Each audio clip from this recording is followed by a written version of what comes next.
Depuis l'assouplissement en octobre de la politique de l'enfant unique en Chine, de nombreuses compagnies d'assurance proposent maintenant de nouveaux produits.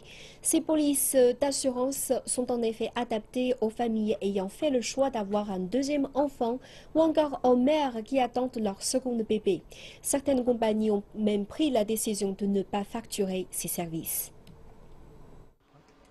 Mère d'une fille âgée de 2 ans, Liu Xiaoxin est aujourd'hui enceinte de 4 mois. Après la naissance de son premier enfant, elle avait souscrit 2 polices d'assurance pour sa fille. L'une d'entre elles est une assurance santé non lucrative qui prend en charge les frais d'hospitalisation.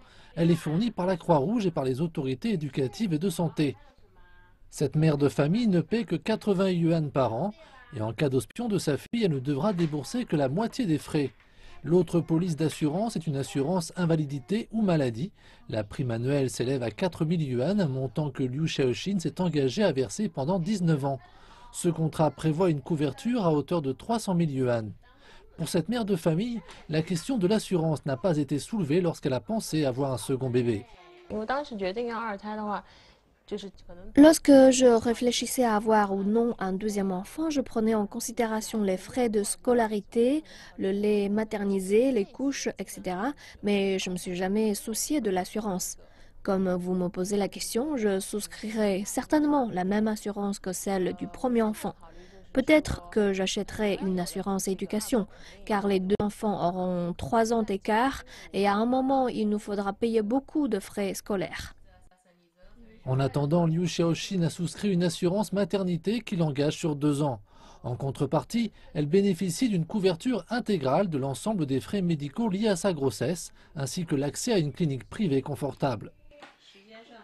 J'ai fait un calcul, j'avais dépensé entre 40 et 50 000 yuan en assurance, ce qui est le même montant que ce que j'aurais déboursé dans un département VIP ou une unité spéciale de soins dans un hôpital public.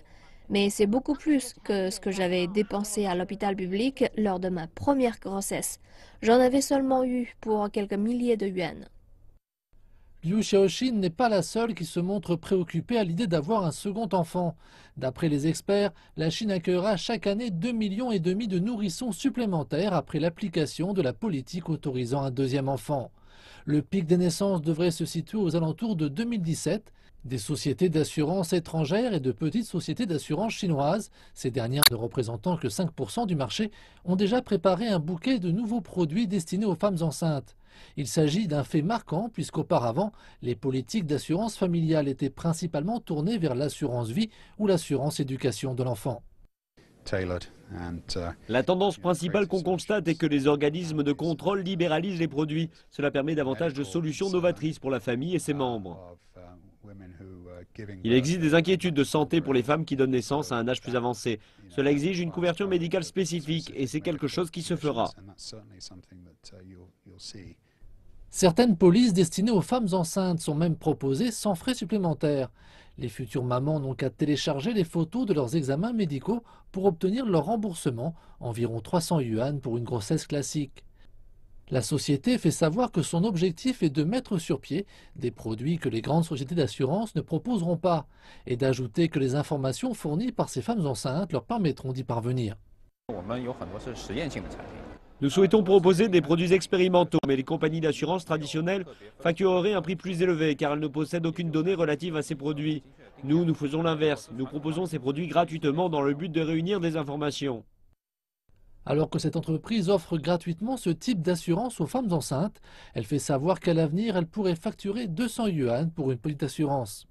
D'après les données de la Commission nationale de planification démographique et familiale, en Chine, un bébé ayant des anomalies congénitales naît toutes les 30 secondes.